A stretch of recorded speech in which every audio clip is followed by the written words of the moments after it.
नमस्कार, मैं हूं ज्योति प्रकाश रंगा और आप देखना शुरू कर चुके हैं RM न्यूज़ बीकानेर। बीकानेर की तमाम घटनाएं, खबरें और यहां की जानकारियां मेरे YouTube चैनल ज्योति टाइम्स पर भी आप रोजाना देख सकते हैं। और इसके लिए आपको करना होगा ज्योति टाइम्स मेरे YouTube चैनल को सब्सक्राइब और अपने देने होंगे सुझाव, और फिर आपको इसे ज़्यादा से ज़्यादा शेयर भी करना होगा। तो प्लीज़ आपका स्नेह और आपका प्यार मुझ पर बरसाते रहिए। और अब डाल लेते हैं बीकानेर में दिन भर क्या रहा खास एक नज़र। बीकानेर अतिरिक्त पुलिस महानिदेशक अनिल पालीवाल ने मंगलवार को बीकानेर पहुंचे और सदर थाना का किया निरीक्षण। दौरान ADG पालीवाल को गार्ड ऑफ ऑनर।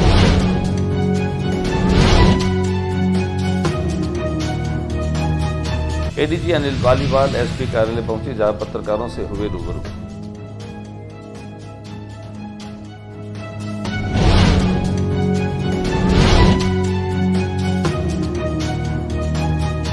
रोजगार सहायता शिविर में युवाओं के पंजीकरण में शहर भाजपा करेगी सहयोग। विधायक की मौजूदगी में पोस्टर का भाव विमोचन। मंगलवार से लगेंगे पंजीकरण काम।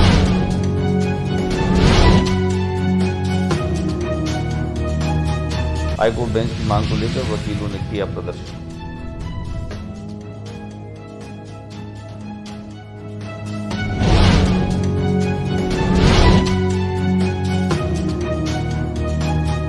महिलाओं ने रखा चौथ का व्रत, खेजड़ी की पूजा।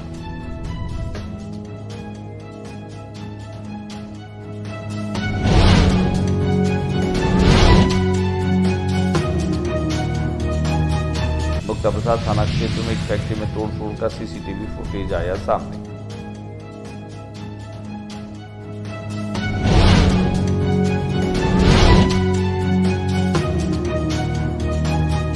सादुल पार्क विकास समिति सादुल कॉलोनी बीकानेर की ओर से होली मिलन समारोह का आयोजन हुआ।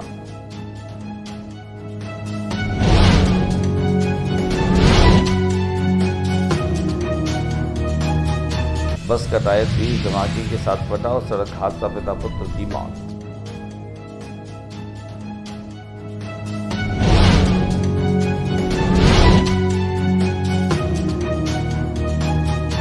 महिला की हत्या के मामले का पुलिस ने किया खुलासा। जेठानी ने अपने प्रेमी के साथ मिलकर देवरानी की हत्या।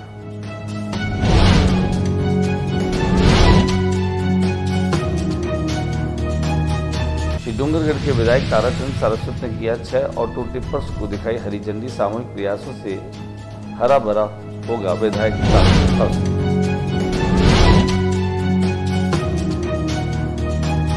और अब खबरें विस्तार से। अतिरिक्त पुलिस महानिदेशक अनिल पालीवाल जो है वह बीकानेर में पहुंचे। बीकानेर पहुंचने के साथ ही उन्होंने सदर थाने का भी निरीक्षण किया। इस दौरान ADG पालीवाल को गार्ड ऑफ ऑनर दिया गया। पहले हम आपको दिखाते हैं सदर थाना पहुंचने के साथ ही कि कैसे उन्हें गार्ड ऑफ ऑनर दिया गया। ADG पालीवाल ने कहा कि मामलों में जो है वह संवेदनशीलता और गुणवत्ता दोनों ही बनाए रखने चाहिए। उन्होंने ये भी कहा कि प्रदेश में दुर्घटनाओं को रोकने की पुलिस उन्हें रोकने का कार्य हाथ में ले रही है। वहीं कम्युनिकेशन को बढ़ावा देकर पुलिस अपराधियों के खिलाफ कार्रवाई कानून के तहत की जा रही है। बुलडोजर चलाने हो या बिल्डिंग गिराने की कार्रवाई हो, सब कानूनी प्रक्रिया के तहत हो रही है। NDPS एक्ट की धारा में संपत्ति फ्रीज करना हो या अन्य कार्रवाई भी कानूनी प्रावधान व विचार विमर्श के बाद ही की जा रही है। इस दौरान SP काविंद्र सिंह सागर सहित अतिरिक्त पुलिस अधीक्षक CO सदर व अनेक थानाधिकारी भी मौजूद रहे। दिखाते हैं हम आपको यहाँ की कुछ तस्वीरें। की योजना से सभी जिलों का वरिष्ठ अधिकारी निरीक्षण करते हैं वार्षिक रूप से। तो इसी क्रम में बीकानेर जिले का निरीक्षण है, जिसमें थानों की वर्किंग है, पुलिस लाइन की वर्किंग है, विभिन्न जो प्राथमिकताएँ पुलिस मुख्यालय की और कानून व्यवस्था, अपराध, सभी विषयों पे जानकारी भी की जाती है, रिव्यू भी किया जाता है। तो ये पूरी प्रक्रिया है। जिला पुलिस अधीक्षक काविंद्र सागर के कार्यालय में ADG जो अनिल पालीवाल है वो पहुंचे। यहाँ आकर के वे पत्रकारों से रूबरू हुए। पत्रकारों से रूबरू होकर के उन्होंने वर्तमान समय में जो टेक्नोलॉजी बढ़ रही है उसे टेक्नोलॉजी और कम्युनिकेशन के माध्यम से अपराधों पर कैसे अंकुश पाया जा सकता है, क्योंकि अब साइबर ठगी और साइबर क्राइम जो है वह लगातार बढ़ते जा रहे हैं। उस पर राजस्थान पुलिस लगातार काम कर रही है। इन तमाम चीज़ों को मद्देनजर रखते हुए उन्होंने कहा कि हम आम जनता को जागरूक करने का निरंतर प्रयास भी कर रहे हैं। तो आइए देखें क्या कुछ कहा SP कार्यालय में ADG अनिल पालीवाल ने पत्रकारों से रूबरू होते हुए। अब हम एक नए कम्युनिकेशन मॉडल में अभी जितना भी एक तो टेक्नोलॉजी अपग्रेडेशन और पूरा अधिक से अधिक एरिया कवरेज करना पूरे राजस्थान में, इसमें काफ़ी इफ़र्ट्स चल रहे हैं। कई जगह प्रोजेक्ट इसमें पाइपलाइन में है, कई जगह लागू भी हो गए हैं। दूसरा, इसमें जो बाकी स्टेट पुलिस कर रही हैं और जो सेंट्रल इसमें गाइड करने वाली एजेंसी हैं, उन सब से हमारा जो कम्युनिकेशन ब्रांच है, हमारे जो ऑफिसर्स हैं, जो एक टेक्निकल ब्रांच हैं, जो हमारे एसपी रैंक ऑफिसर्स और अदर ऑफिसर्स हैं, वो संपर्क में हैं और इसमें अलग अलग प्रोजेक्ट्स अलग अलग डिस्ट्रिक्ट्स में चल रहे हैं, जिससे ये प्रॉब्लम टेक्नोलॉजिकली भी, ट्रैफिक कंजेशन के हिसाब से भी, डार्क जोन के हिसाब से भी हर तरह से डील हो। सर, इसमें एक सवाल हो रहा है, जैसे आप कह रहे हैं, देखिए अलग अलग जिलों की साइज़ है, अलग अलग उनके इश्यूज़ हैं, तो जिस ज़िले से जिस तरह के इश्यूज़ आते हैं वो बड़ा सिस्टमेटिकली स्टडी करके उसका सॉल्यूशन किया जाता है। ये एक बड़ा सिस्टमेटिक काम है, तो इसका सॉल्यूशन किया जाता है जहाँ पर भी जो इश्यूज़ आते हैं। अभी नए ज़िले भी बने हैं। रोजगार सहायता शिविर में पंजीकरण किया जा रहा है। इसमें शहर भाजपा पूरी तरीके से सहयोग कर रही है। यहाँ पर एक पोस्टर का विमोचन भी हुआ, जो मंगलवार से पंजीकरण काउंटर भी लगाए जाएंगे। रोजगार विभाग और जिला प्रशासन के द्वारा 21 मार्च को MM ग्राउंड में होने वाले रोजगार सहायता शिविर में युवाओं के पंजीकरण के लिए शहर भाजपा भी सहयोग किया जाएगा। सोमवार को बीकानेर पश्चिम विधानसभा के विधायक सेवा केंद्र में शहर भाजपा तथा मंडल अध्यक्ष मौजूदगी में इनकी पोस्टर का विमोचन हुआ। बीकानेर पश्चिम विधायक श्री जेठानंद व्यास ने कहा कि मुख्यमंत्री भजन लाल शर्मा ने 5 वर्षों में 4 लाख से अधिक सरकारी नौकरियां और 10 लाख रोजगार देने का संकल्प लिया है। हाईकोर्ट बेंच की स्थापना की मांग को लेकर के प्रति महीने जो है वह 17 तारीख को अधिवक्ताओं के माध्यम से वर्क सस्पेंड किया जाता है। इसके अलावा एक प्रदर्शन भी किया जाता है, ज्ञापन भी दिया जाता है। वर्ष 2009 की आम सभा में लिए गए निर्णय के अनुसार हर माह की 17 तारीख को प्रोटेस्ट डे मनाया जाता है और इसी के तहत बीकानेर के वकीलों की ओर से न्यायालय में पैरवी नहीं की गई और जिला कलेक्टर को राष्ट्रपति के नाम ज्ञापन सौंपा गया। वकीलों की मांग है कि बीकानेर संभाग मुख्यालय पर उच्च न्यायालय की बेंच स्थापित की जाए।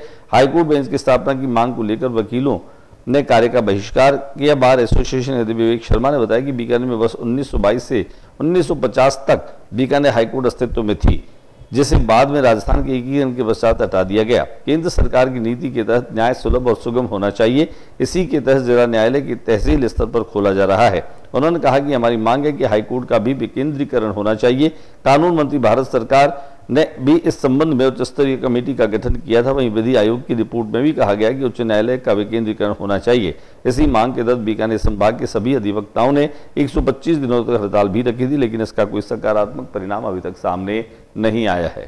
चैत्र महीने की कृष्ण पक्ष की चतुर्थी तिथि को महिलाएं आस का व्रत रखती है। आस का व्रत रखते हुए वे खिचड़ी का भी पूजन करती है।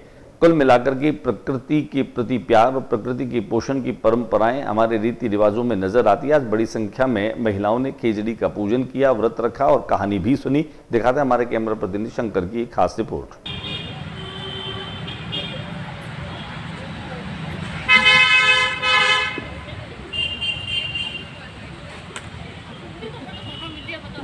ये आज चौथ का व्रत है।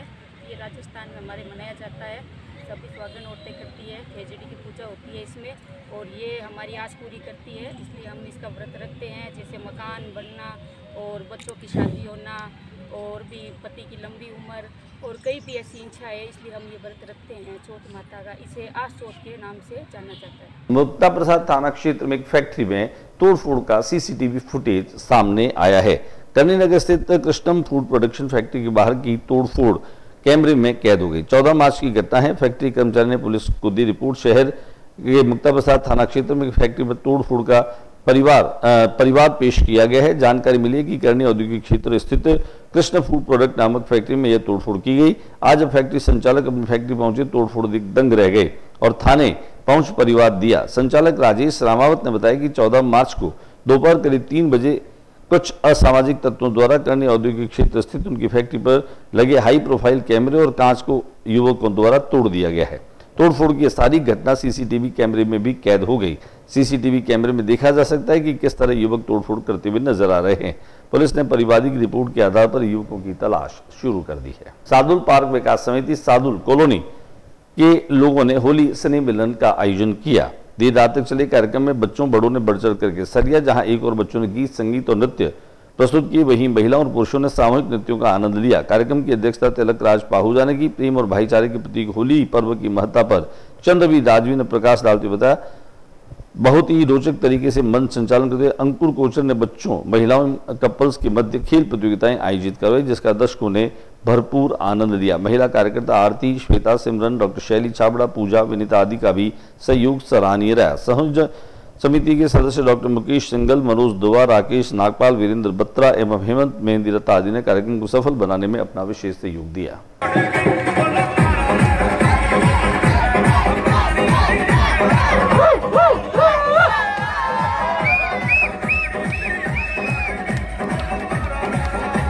बस का टायर तेज धमाके के साथ में फटा, सड़क हादसा और पिता पुत्र की मौत। ये बेबस हादसा था। गंगानगर अनूपगढ़ तेज धमाके के साथ में फटा बस का ये टायर और भीषण सड़क हादसे में पिता पुत्र की मौके पर ही मौत हो गई।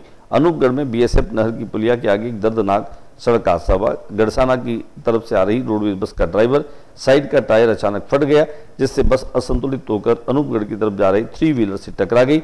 टक्कर इतनी भीषण थी कि 4 लोग गंभीर रूप से घायल हो गए, जबकि पिता पुत्र की मौके पर ही मौत हो गई। पिछले दिनों बीकानेर के मुक्ता प्रसाद थाना क्षेत्र में एक युवती की मौत का अब मामला जो है वो सुलझ गया है। पुलिस ने मामले का खुलासा किया, जिसमें जेठानी ने अपने प्रेमी के साथ मिलकर देवरानी की हत्या की। जेठानी ने अपने प्रेमी की हत्या प्रेस वार्ता में एसपी कामिंद्र सिंह ने बताया कि शहर के मुक्ता प्रसाद थाना इलाके में एक महिला की मौत के मामले पुलिस ने एक जने को गिरफ्तार किया है। मुक्ता प्रसाद थाने में आयोजित प्रेस वार्ता में जानकारी देते हुए एसपी कामिंद्र सागर ने बताया कि एकता नगर में मनीष नाम की विवाहिता को उसकी ही जेठानी सुमन ने अपने प्रेमी गोपाल के साथ मौत के घाट उतारा। उसने अपने प्रेमी के साथ मिलकर इस हत्या को अंजाम दिया। पुलिस ने हत्यास्थल से जुटाए साक्ष्य के आधार पर पता चला कि हत्यारी गोपाल ने मनीषा के सिर पर हथौड़े से 3 वार किए, जिससे उसकी मौत हो गई। उसके बाद उसे जला दिया। हत्यारे और मनीषा की जेठानी के बीच अवैध संबंध का मामला सामने आया है। एसपी ने बताया कि मनीषा गोपाल और सुमन के अवैध संबंधों के बारे में जानती थी और सुमन को इस बात का डर था कि वह कहीं परिवार वालों को इसके बारे में नहीं बता दे। इसके बाद उसने गोपाल के साथ मनीषा की हत्या का प्लान बनाया और 7 मार्च को उसने सुबह करीब 11 बजे इस घटना को अंजाम दिया। सागर ने बताया कि इस मामले को लेकर पुलिस की ओर से एसआईटी का गठन किया गया था, जिसमें 200 से ज्यादा पुलिसकर्मी शामिल रहे। प्रेस वार्ता में अतिरिक्त पुलिस अधीक्षक सौरभ तिवारी, मुक्ता प्रसाद थानाधिकारी धीरेन्द्र सिंह, साइबर सेल से एएसआई दीपक यादव भी मौजूद रहे। गौरतलब रहे कि 7 मार्च को एकता नगर में एक महिला का अध जला शव मिला था। उसके बाद पुलिस को हत्या की आशंका पर जांच पड़ताल की गई। उसके बाद उसने इस घटनाक्रम का अंजाम दिया। ये भी सुनने में आया था कि पीछे की गेट से आया था, वो भी हमने वो सैंपल उठाए हैं उसके भी। इसके अलावा जो भी इसने मारने में जो भी हथियार काम लिया, जो भी हथौड़ी वगैरह काम लिए हैं, जो इसने कपड़े वगैरह पहने हुए थे, इसके चप्पल वगैरह, वो सब हम लोगों को मिल गए हैं और उसका भी पूरा एफएसएल के माध्यम से पूरा डिटेल उन सब चीज़ों का एनालिसिस किया जाए। डूंगरगढ़ के विधायक ताराचंद सारस्वत ने सोमवार को नगर पालिका डूंगरगढ़ परिसर के 6 ऑटो टिपर्स को हरी झंडी दिखा करके रवाना किया। इस अवसर पर विधायक ने कहा कि देश के यशस्वी प्रधानमंत्री नरेंद्र मोदी की स्वच्छता की मुहिम को घर घर पहुंचाया जा रहा है। मुख्यमंत्री उज्जवल लाल शर्मा के नेतृत्व प्रदेश भर में इस दिशा में कार्य हो रहा है।